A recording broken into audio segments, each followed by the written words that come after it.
Hello, this is Cats Diamond Painting. Welcome to my channel, or welcome back if you've joined me here before. I'm going to do a kitten chat today. I have not done a chatty video like this for ages.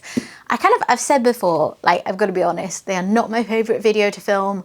I feel quite self-conscious standing here rabbiting on about myself, and I'm aware that, you know, for some people Wip'n'chats can seem really parasocial, and actually I'm really conscious of that, and, you know, I don't want to talk too much about my family or whatever, because, you know, I don't feel comfortable about that. But it has been ages, and yeah, I just thought I'd hop on today and kit up this next project that I'm going to work on and see how it goes. I only have about an hour before I have to go out to take Xander to the vet.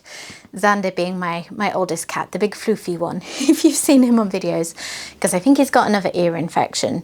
That cat is just, he's the problem child, constant illnesses. So yeah, I've got to take him out in an hour, but this kit does not have too many colours, so I'm hoping I can get it all done. It would probably help if I stopped rabbiting on, wouldn't it? So this is, where is it? Purrenting from Diamond Art Studio. I love that name. This is one of the first couple of releases by the artist Kim Haskins that Diamond Art Studio released. And I got both of those releases from that first batch. And there's been some new ones since that I had my eye on. But I thought I'm gonna work on one before, you know, I buy any others. And I haven't worked on a Diamond Art Studio kit in a little bit, and they're one of my favourite shops. So this one I thought would be fun, as probably the last kit that I am expecting to start and finish before my end of year review in mid-April. Because yeah, if you're new here, I don't do my year-end review at the end of the calendar year like most people. I do it at the end of my year of diamond painting, and in April, in about a month's time, I will have been diamond painting for 5 years. So yeah, I'll be doing my year-end review then. Let me just try and get this a bit flat so you can see it. I do have an unboxing video for this and Twinkle, which is the other Kim Haskins piece that I bought at the same time. How adorable is this? I did check on the Diamond Art Studio website before hopping on, and this one is currently out of stock, but it will be back. Diamond Art Studio are very transparent about things like restocks, and they don't discontinue kits unless, you know, they absolutely have to. So yeah, this will be restocked, and I highly recommend following them on their social media, because they're really open and tell us all the updates of all the things that are going on. So follow them on their Diamond Art Studio Facebook page, which is linked there. But yeah, this is Purrenting. She's a beauty. This is, where is it, 50 by 50 centimeters. So it's, you know, it's on the smaller end of things for kits that I typically work on. It has got some patches of color blocking that I'm hoping will go reasonably quickly, but there's also some more bitty bits. So yeah, I just thought it'd be a fun project. And like I said, only 37 colours, so I'm hoping I can get that kitted up quite quickly today. So let me move that out of the way. And here's what I'm going to be using today. I'm using my round bottle storage kit. I did think about using an Elizabeth Ward style container, but I find they work better for shops that organise their drills by size of drill bag, like Diamond Art Club. Whereas with this, I'd be like, you know, eyeballing them all to try and work out which are the biggest colours. I have my sticky labels here, and what I'm going to do actually is cut down the middle here so that I can use these and then keep this ready for my logbook. So I'm going to go do that now. Okay, as if by magic, they are now separate. So I'm going to put this to one side and try and get that a little bit flatter, ready for my logbook. And yeah, I think I am going to go ahead and put some washi on these. And then I'll stick the labels on and crack on. So, oh, I can't get this started. I just I'm not very good at theming these things. I just randomly grabbed a roll of washi from my drawer, but I did think this one looked quite nice for this kit. Actually, let me do like the last one first so that I know where to stop, if you know what I mean. So this is going to be 12, 24, oh, maths is not my strong suit, 36, 37. So that's like my end point. Okay. So it is Monday. I just had a nice peaceful weekend. I've got quite a lot to do this week because it's going to be a release week for my shop. I've got some Mother's Day scents that I'm planning to release. And I'm hoping that my back is going to be up to it because I am struggling a little bit at the moment with backache when I'm standing. I'm wearing my back support belt right now.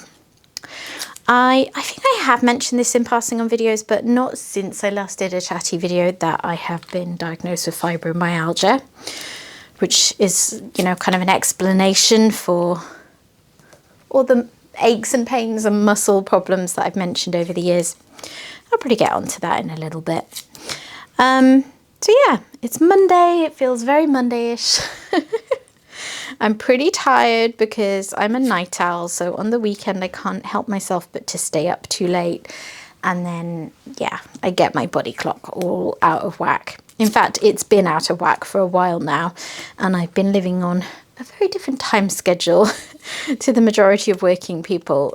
So yeah, that is part of my goals for this week, is to just pull that back a little bit because, you know, I'm self-employed, so I can just sleep in the morning, but I'm not getting good quality sleep at the moment. So I'm feeling very tired, and then it's affecting my motivation, and I'm just not getting as much done as I would like to.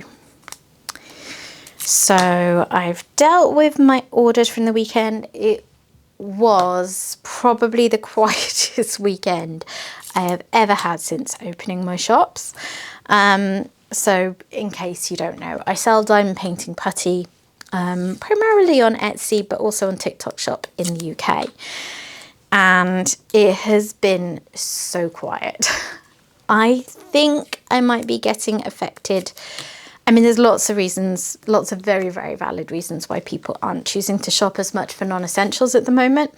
But that's kind of been a pattern for a long time, whereas this very recent slump, I think, is largely to do with some changes Etsy's made. There's like this new law in the UK that's just come in, which says that shops, online shops, have to display the full price the customer will pay from the outset, so that you don't kind of get lured in by a lower price and then get hit with a big shipping cost at the checkout, when you've already kind of mentally committed to buying, which makes sense. You know, I'm all for transparency, but the way that Etsy is showing this, and this may or may not be what you see if you look on Etsy, particularly if you're not in the UK, you quite likely don't see it. If you are in the UK, you probably have a pop-up when you go on Etsy telling you about it. But I mean, I don't know about you, but I often click through those things without noticing. So yeah, basically, like other shops will do this as the display shows, this is the total price in bold, but then a breakdown like item cost plus delivery. Whereas Etsy, in their wisdom, just show it as the total cost, which means for a product like mine, where like in the UK, my putties cost £4 and my standard delivery is £2.90, which literally just covers my costs for track shipping. But that shipping cost doesn't change, and the majority of customers will buy more than one putty. You know, you could buy 10 and you'll still just pay the £2.90. Whereas because Etsy just displays it now as £6.90, you know, having combined the shipping and the putty cost, if you're just browsing and you don't know me and you don't know my shop, you're going to look at it and think that maybe it's that, and then you're still going to have to pay shipping, or that if you buy two, you're going to pay 2 times £6.90.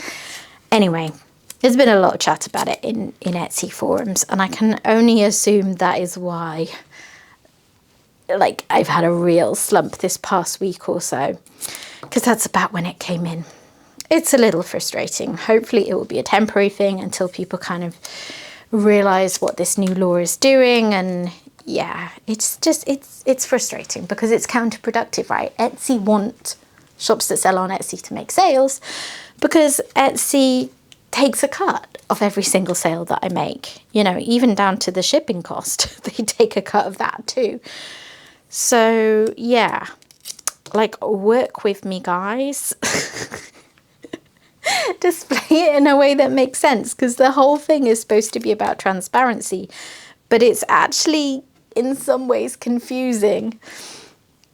And like, I was looking on my homepage and scrolling, like searching for diamond painting putty, and it makes it look like to a UK customer at first glance that it's going to be just as cheap to buy putty from outside the country. Now, I'm all for trying different shops. I'm not trying to say you shouldn't. I've tried putty from different countries, but like to a UK customer, the UK putties are going to be the best value, right? So yeah, it's a little frustrating, but I'm hoping that once it settles in and people are used to it, that, you know, that will stop throwing people. And if that is what is causing this slump, that it will improve. Oh, these are a bit long for this. It should be okay to just tuck them down the sides like that. Anyway, so I'm trying to work out the best way to put them. So it's a quiet Monday, because often on Mondays I have quite a lot of posts to deal with, because, you know, several days over the weekend where I don't ship. But today, not so much. So I've done that. Xander, as I said, has got to go to the vet in a little bit. And then the rest of my plan for the day is just filming, because I am very, very conscious that I have not got as many videos out recently, that there's not been as much variety. You know, there's been a lot of unboxings, and I do read every comment I get on my videos. And, you know, it always stings a little bit if people aren't keen on what you're doing, but it also gives me useful feedback. So, you know, as a person, I don't love it when people say, I'm unsubscribing, you only do unboxings, but it is useful feedback for me. And the reason there's a lot of unboxings are just because I have very limited time for filming. You know, this is a kind of, this is not work. It's not as high a priority for me as shop work. And quite often, by the time I've stood and made putty for a few hours, my body is aching. I just can't face filming. So I prioritize ones that obviously I've been sent to show people, like Diamond Art Club sneak peeks. But yeah, I am trying. You know, I do post reviews when I can, and I'm doing this video. But yeah, anyway, this isn't a worries me, feel sorry for me. It's just a kind of, look, I do listen. I know I'm trying, but yeah, I'm limited by time, by my body, by various things. But yeah, I want to get a few videos filmed today, and then I've got them stored, because that's usually the biggest challenge, is that because this isn't work, it comes at the end of the day after I've done my work, and quite often I'm just like, nope, cannot do it, cannot stand any longer, I need to go have a lie down. So if I can get a few filmed today, when I've kind of, you know, I don't have to do too much shop work today, then I'll have them ready to go. That is the plan anyway. We'll see how it goes. I've got 45 minutes till I have to stop filming this to get to the vets on time. And then, yeah, we'll see when I get back. Oh dear. So, what do I have to fill you in on? I guess I should circle back round to the fibroid that I mentioned. So I'll try and give you a long story short version of it. I've always had a lot of muscle aches and pains. My muscles are very, very prone to seizing up, to, you know, getting very knotty and tense for, you know, not much aggravation. And that's been a recurring theme, like, since I was a teenager, but it has progressively got worse through my adult life. I think carrying my son when I was 29 in many ways didn't help, because it felt like that kind of damaged certain things in my body that I've never fully got past. Plus, of course, I was getting older, and, you know, And then a couple of years ago, I started having these weird, funny turns and feeling sick a lot of the time and having a lot of kind of gastro symptoms. Anyway, it was a long old time of investigating that. Like, they were really thorough with me. I had all sorts of investigations. You know, I've had, what have I had? I had an endoscopy recently. I've trialed various medications. There was a lot. And then eventually I was diagnosed as having a form of IBS, and it's just a kind of less classic presentation, I guess, where, you know, I do get many of the more classic presentations, but the main thing for me is this feeling of nausea that I often have. So I have meds to help deal with that, and, you know, it is what it is. But then a friend of mine was diagnosed with fibromyalgia, and she shared some less commonly known symptoms of it. And I thought, hang on, you know, a lot of these really fit for me, because I had discussed fibro with medics before. You know, I was referred to rheumatology at one point, and they did say, like, technically you meet the diagnostic criteria for fibromyalgia, but I'm not sure that fits, because that doctor saw it in a more narrow view of being like nerve pain rather than, you know, your muscles are tight. But then when this friend shared this thing, there were various things like, you know, it made it clear that it could be that you have muscle cramps and issues like that. And also it can cause gastro symptoms such as IBS. And also it can cause random things like restless leg syndrome, which is another thing I have on and off the past few years. So I took all this back to the doctor that I'd been seeing and said, well, what do you think? Like, could that be it? And we went through a diagnostic criteria, and she was like, yeah, I'm satisfied that we could diagnose you with fibromyalgia. Which to me was ultimately a positive thing, because, you know, I have the symptoms regardless, that isn't changed.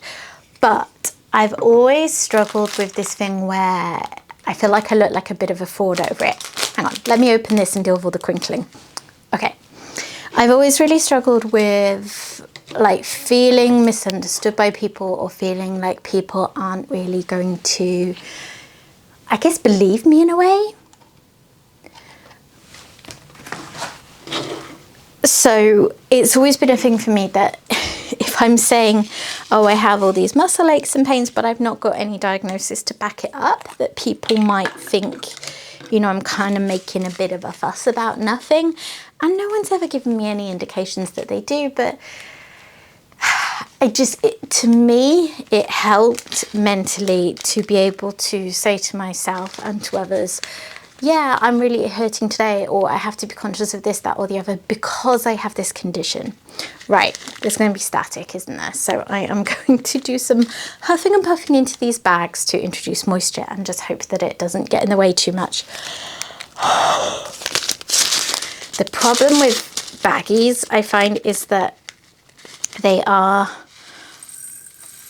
it can make the drills more prone to static, but also then I find it harder to deal with because the bag's just more flappy, so it's just harder to shake them round compared to heat sealed bags. So I'm gonna do my best. I have a little thing of pre-cut squares of dryer sheets over here. I will huff and puff into them, and, you know, we'll get there. But it may slow me down. It may mean that I don't actually get through all this before I have to go out. We shall see. Okay, that wasn't too bad. And I'm definitely going to put a little square of dryer sheet in there to help settle it down further while it waits for me to come to this painting, because I'm not actually going to be starting this today. I am finishing up working on a section of my apprentice comparison project, which you may have seen on the channel. I have done the original hybrid version up to the point that I'm cutting off, and I'm just catching up with the hand charted section. And yeah, that is another video that I should have up for you soon, is my next update on that. It has been interesting this time. I don't know what it was. I haven't kind of well, I haven't enjoyed it as much as I have other sections. I'm not sure why that is, but it's almost done. And then this will be my next project after that. Do you know what I am really enjoying this year? Is having more of a plan around my diamond painting. I did this whole planning for 2026 video at either late December, early January. I can't remember when it actually went up. Some of you may have watched it. And I did that the previous year and then kind of promptly forgot all about it. So some things got done, but it was kind of accidental. Whereas this year, I feel really kind of committed to my goals. So a lot of them were around things like working on my oldest diamond painting, like kind of always having my oldest diamond painting on the go, always having a round painting on the go to get me over the kind of hang up I have on working on rounds. And those have been going really well. So, you know, I'm on the second of my oldest paintings. So I did the oldest, which was Steadfast Heart. And then I told myself within this same month where I finished that, I will kit up the next one and start that, which I did. That was Weekend in Paradise by Abraham Hunter. I think all the oldest kits that I'll get to this year will be Diamond Art Club ones. But I'm probably going to carry on with this whole refresh your stash idea next year and just keep on doing this, working on older kits because I'm enjoying it so much. So yeah, Steadfast Heart was my oldest kit at that point, and it was a round drill kit, so it ticked off both. And then when I finished that in early February, I said, right, by the end of February, you need to have kitted up your next oldest kit and another round drill kit, which could be from any time because, you know, the oldest one is covered by the other criteria. So these are like my main focuses that I have in mind all the time. So I have both of those on the go now. I've got Pansy Basket, which was a relatively recent sneak peek from Diamond Art Club. So that's my round kit. Weekend in Paradise is my oldest kit. They are both on the go. But this month, my goal was to do another section of The Apprentice, because I did want to do that last month and didn't get to it.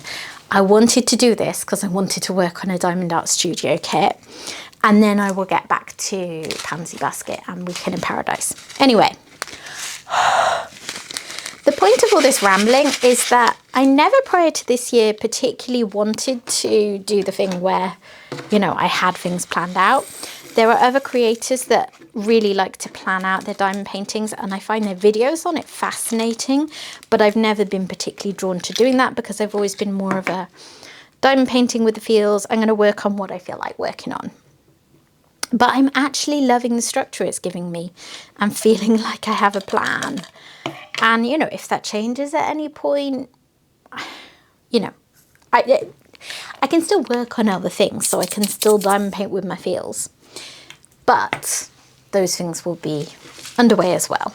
I hope all that makes sense. I don't know. I feel like that was rambly. But yeah, that's my plan for this month, is now to work on Purrenting, which I should be able to do in a couple of weeks, and then do a little bit more each of Pansy Basket and Weekend in Paradise before the end of the month.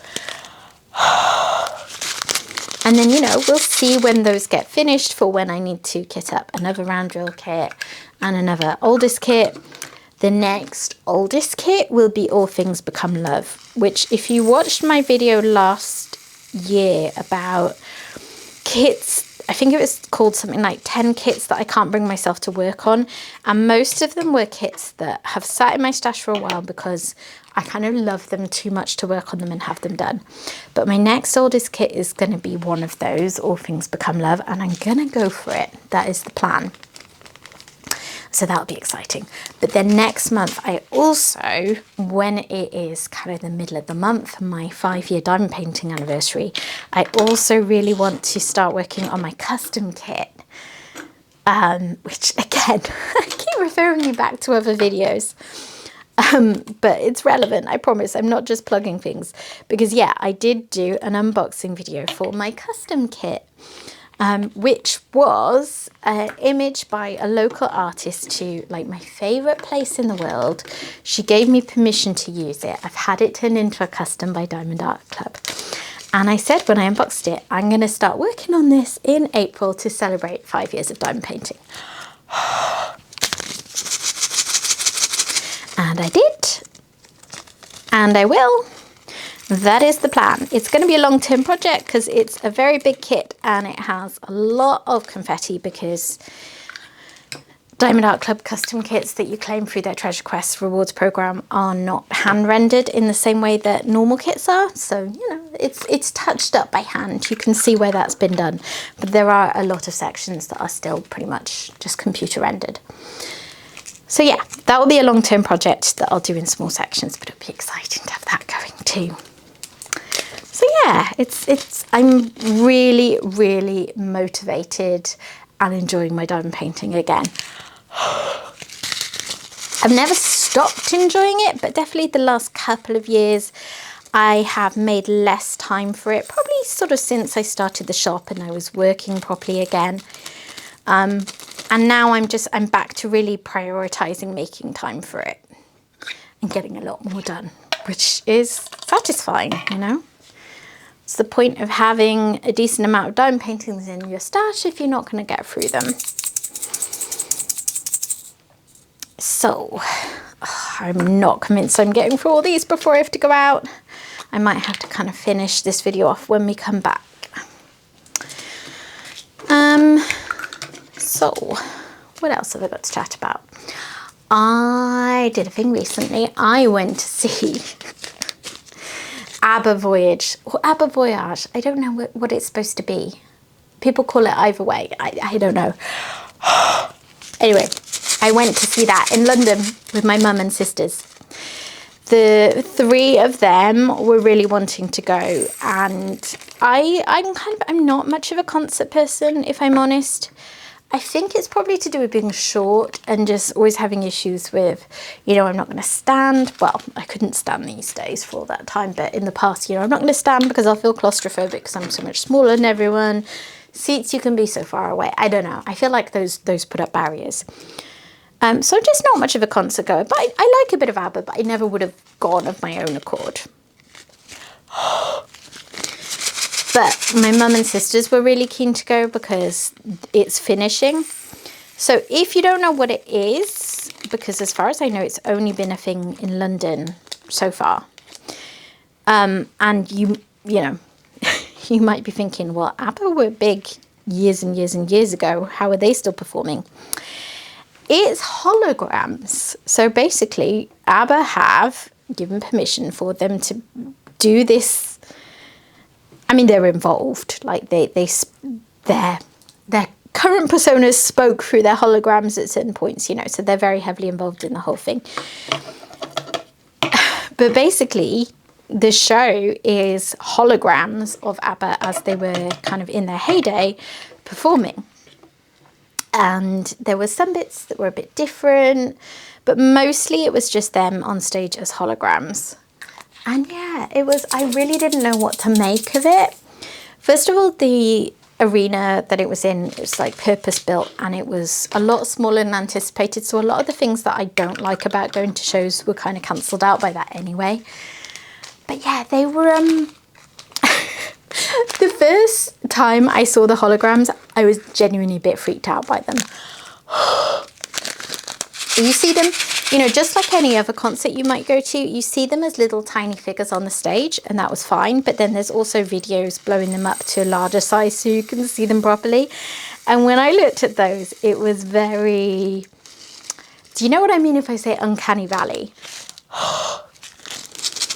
I'm not sure where the name comes from. I just know that that's what people call it. It's that feeling when you look at something that looks human and you can't necessarily put your finger on why, but you just know it's not. It just looks a bit off. And when I looked at them, I was like, oh God. Oh, that kind of freaks me out. And I kind of got used to it, but I did I'd find my eyes trailing over to the video bit, and then I'm like, no, look at the teeny tiny ant-like figures. It's less freaky. So yeah, it was fun, but that gave me a few misgivings. But it was fun, and yeah, we got really into it, and they obviously covered a lot of the big hits, and we were singing along, and you know, the little holograms did an encore, and we were all like, yay! I came out quite hoarse from singing along. So it was a lot of fun. If you get a chance to go see it, I recommend it. But I think it's finishing either this month or next month, or like May at the latest. And then someone in there who we were chatting to said they're thinking of doing a Michael Jackson one. So yeah, I'm not sure how that works though, because ABBA were obviously involved and they are benefiting financially. Oh, I've tipped too many into there. They are obviously making money from it and all of that. And I guess someone manages Michael Jackson's estate, but it's a bit different, isn't it? Because he can't give permission for his hologram to be used in the same way. Because like there were bits of the show, like I said, where you'd have the hologram come on and then it was clearly the voice of a current ABBA member as they are now talking through it. So yeah, it was an experience. It was fun. And yeah, we had a little one because we all had to travel to London, so we were staying in a hotel and it was fun.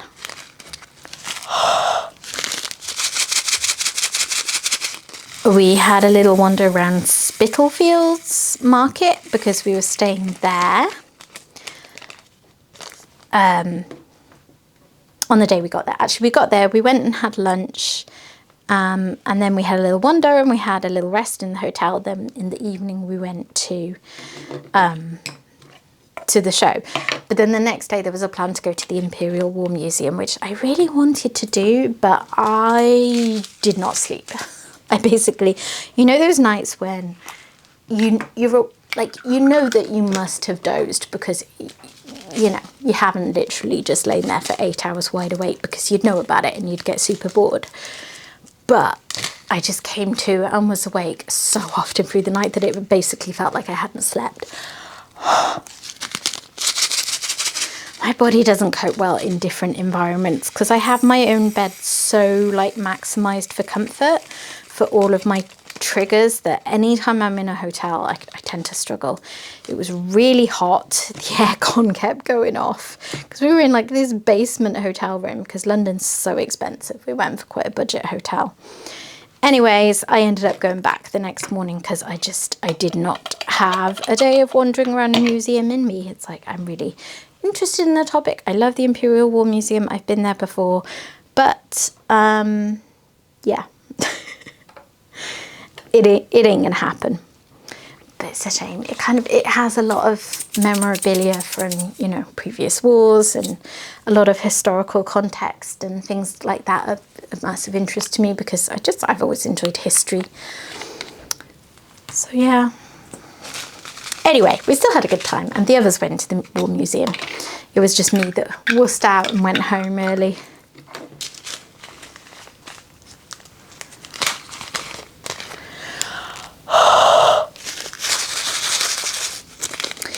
The other thing that I thought I should probably cover is the story of Charlie, because I don't think I've done a chatty video like this since he moved in with us in September. And several people have said to me, you know, how have you come to have 3 cats? Like that's a lot of cats. I mean, I don't disagree. It's, you know, 3 cats is 3 cats. But I grew up in a household where we typically had 3 cats, you know, and if one would get old or sick and die, we would grieve for them for a while, but then we would end up going back to 3 cats, you know. So that to me was quite normal because that was my experience growing up. It was funny actually when we got Charlie, because my dad, who clearly, you know, lived in that house and was a key decision maker in having so many cats, he said to me, oh, you know, that's great, congratulations on, you know, having a new cat, but no more now. And I was like, hang on, I'm not taking flack from you of all people. Like, people who don't like cats, I'm sure might think I'm a bit crazy for having 3, but you're literally the person that, you know, gave me the idea that 3 was a reasonable amount of cats. And we will stop at 3 because 3 is how many we are comfortable financially looking after to the best of our ability. You know, the ways that I want to look after my cats. Yeah, we won't be adopting any others while these 3 are still with us, which will hopefully be a very long time. So yeah, basically, we had 2. We had Xander and Harry. Xander is the British short hair, who is off to the vet in a little bit, and that will be stressful because he is the worst cat at going to the vet. He gets absolutely terrified. I've actually said to my husband, can he come with me? We'll go together, because then he can drive it and I can sit next to Xander in his carrier and try and comfort him, because he like hyperventilates and really freaks out, and I worry about him because he has the very early stages of, what is it? HCM it's called now. What does that stand for? I think it's hypertrophic cardiomyopathy.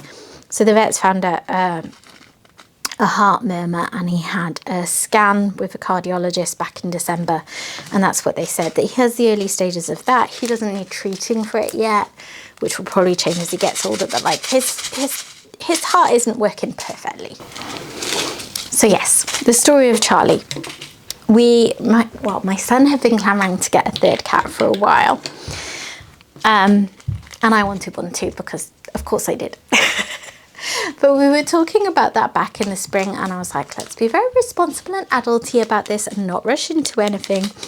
And also for me, the best time of year to get cats is autumn, because we let our cats outside. Please no judgment if that's not something you prefer to do.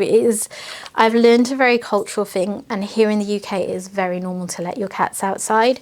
My cats are only allowed outside in daylight hours, and they have GPS trackers so I can keep an eye on them. So I do everything I can to keep them as safe as possible, but they do go outside. So this summer is not the ideal time for having a new kitten, because obviously sometimes we want to have the back door open, and yeah, it's just not the best time. So we had this conversation in the spring. My husband, who is the one who is not fussed by cats at all, like I suspect he's quite fond of the cats we have, but he wouldn't have got cats by himself. That was very much for me and my son. So it's, you know, important not to overdo what he's willing to tolerate. And he said it's fine by me, you know, if we have another cat. And I said, in a very mature way, I thought, let's mull over it. And if in the autumn we are still feeling like this would be a good idea, we'll get another cat then.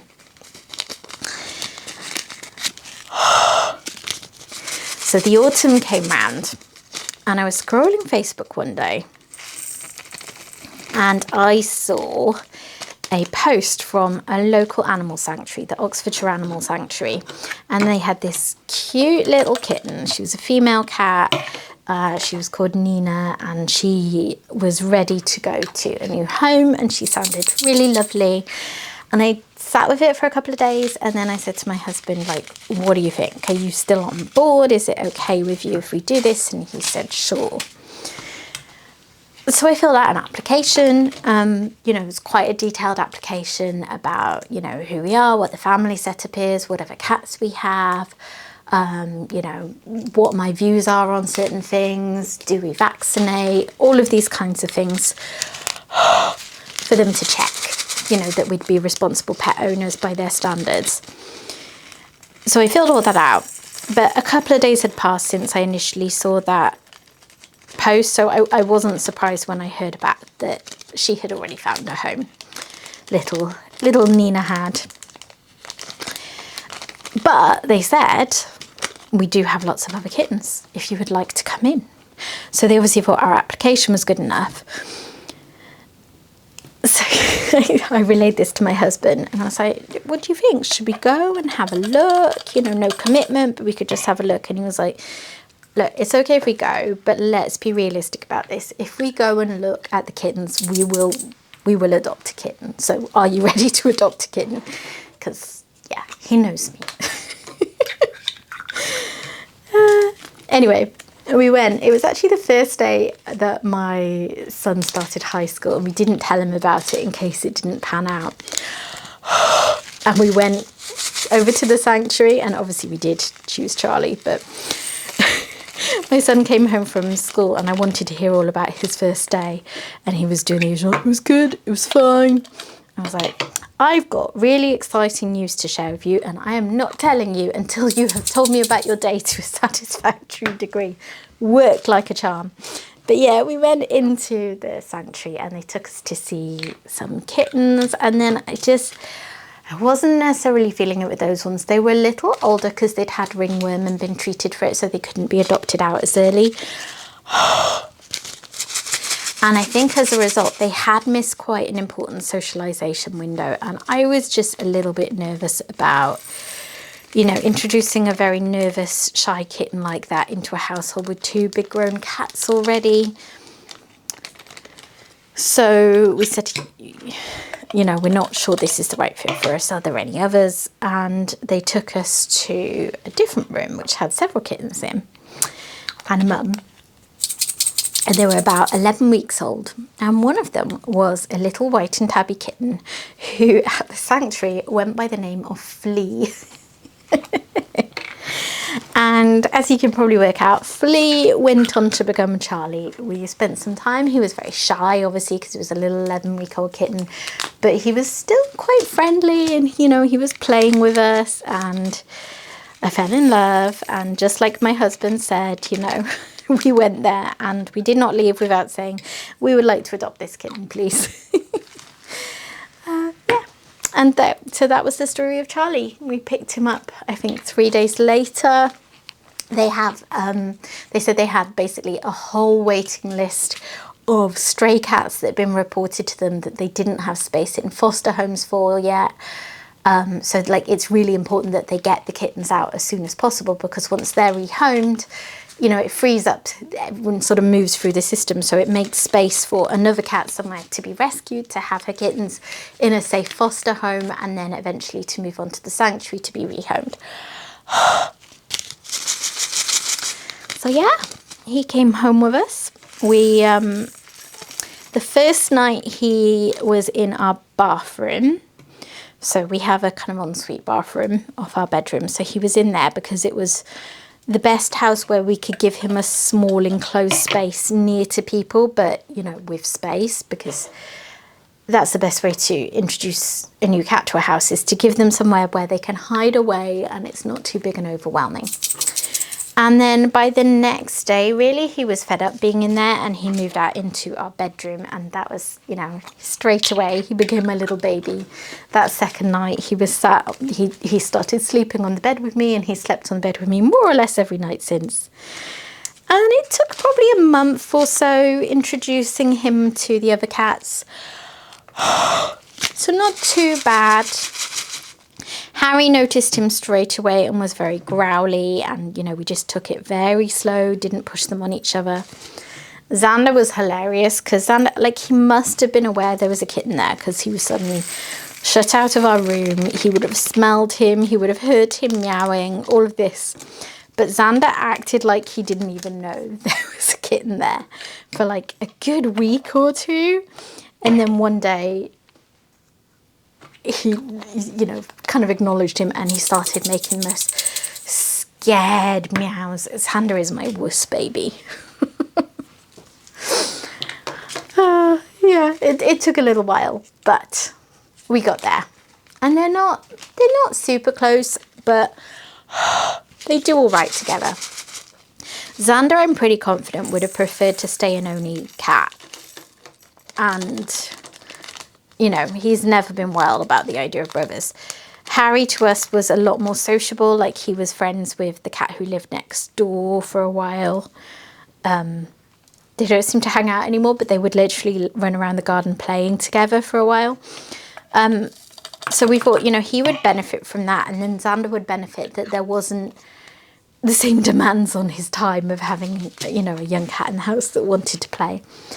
Charlie and Harry do play together. They hadn't become like best buddies. Like, I would love to have cats be close enough to groom each other and all that, and that does not seem to be happening at the moment. And they've actually been, like, Harry's been a bit more grumpy with Charlie recently. I'm not sure why. But they do okay together. But Charlie is mainly a people cat. You know, he follows me around a lot. He needs multiple snuggles a day. He tends to sleep on my legs at night. Whereas the other cats are a bit more independent, you know, very loving in their own ways, but they're not as kind of snuggly. Oh, I think I might actually finish. I've only got a few left now.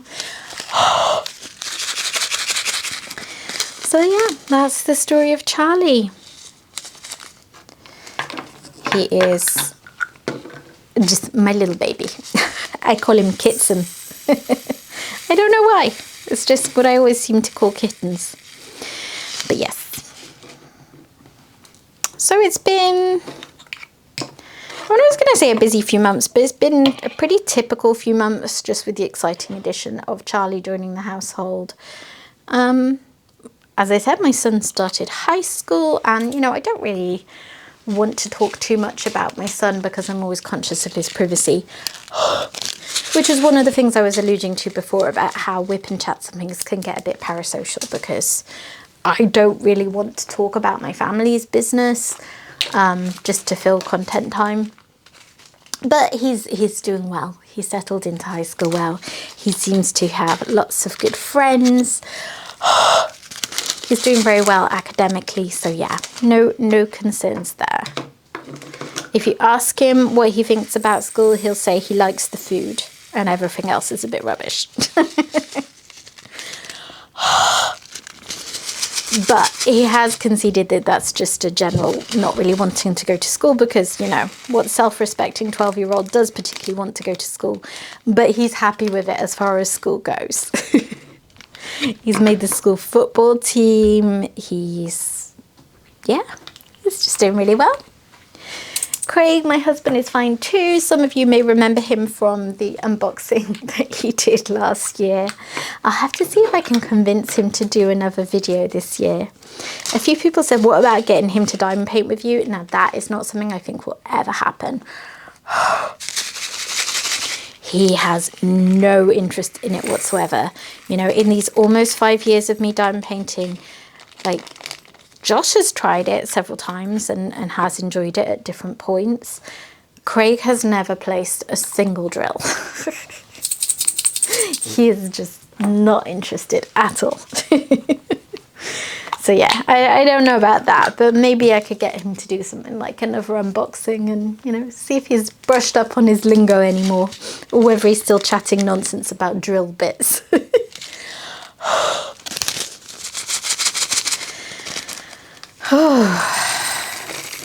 These haven't been too bad with static, really. I mean, they're not great, but considering they're in baggies, which is, like, that's renowned for being worse, they're not really any worse than most heat-sealed bags that I've dealt with recently. I don't know what it is. It must be the different kind of plastic that makes drills in baggies more susceptible to static. Let me know if you know the answer, because, like, I like to know the science. If you know why they are more likely to be staticky, because look at those, they're like defying gravity. Oh,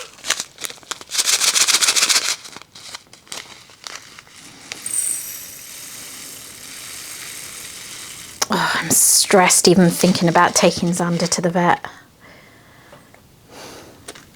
He's like, he handles it so badly that I actually have to weigh up when it's worth taking him in, because if it's something minor that could clear up, I don't want to put him under that amount of stress.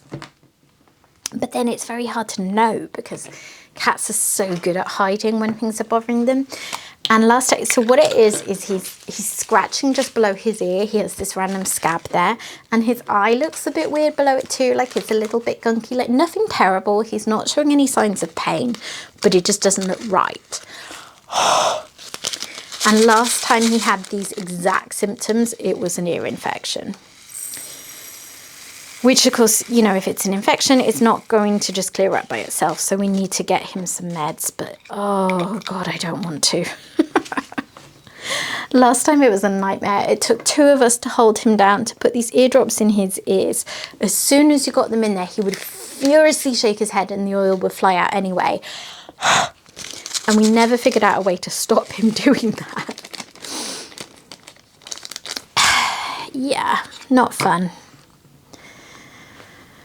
I feel like one of these days we're going to take him to the vet and he's going to have a heart attack because he gets so freaked out. But what can you do?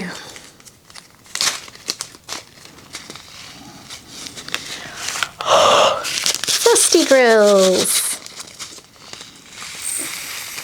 I don't know why they use the code ND for them, but ND is Frosty drills for Diamond Art Studio, which is effectively fairy dust drills, as a lot of other places call them. They are lush.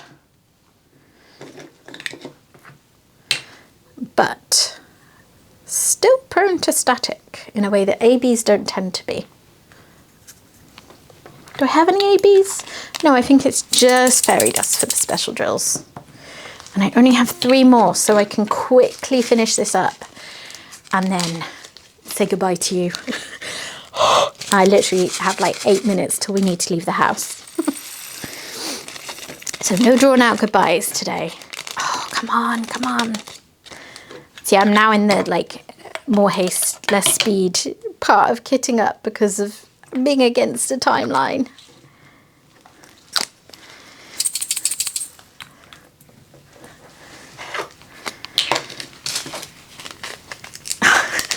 Charlie's just on the other side of the window to me and he seems to be hunting the air. I just saw him leap and clap his paws together and there was literally nothing there. I don't think there was even a bug. Oh my God, get out, get out. Panic. I'm losing drills down the gaps in my table and everything.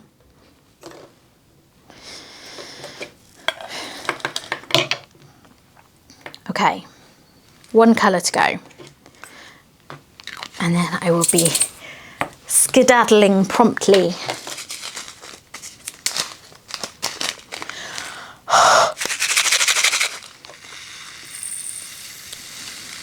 Why have I just forgotten to use the thing?